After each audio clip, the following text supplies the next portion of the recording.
Ay. Espera que voy a cerrar la puerta.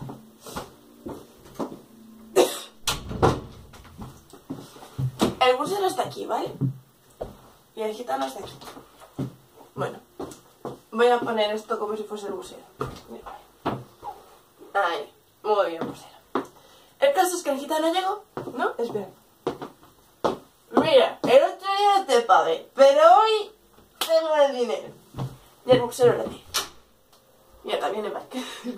Y el busero le dice: bájese del bus que usted no le dejo entrar. Y entonces el gitano se pone, espera, me voy a cerrar la puerta. Se pone todo loco, me decirle: pero a ver, ¿qué me vas a contar tú a mí?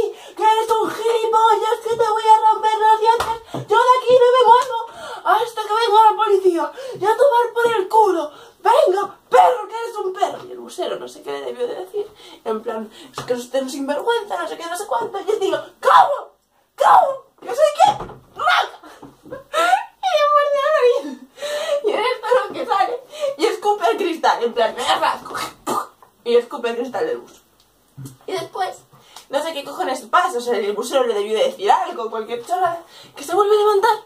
Y dice: pero a ver, ¿qué me vas a contar tú? Que eres un gilipollas, que eres un gilipollas, ¿cómo no voy a poder subir yo al bus y te estoy diciendo que te voy a pagar?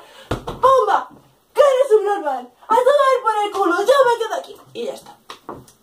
Y bueno, y así durante 15 minutos, boleando y gritando. Porque en plan de esto de que se calma, pero de repente vuelve otra vez a venirse arriba y empieza: porque no sé qué, no sé cuándo. Y ya, vale, cállate. Y el pavo lo grabó y nada.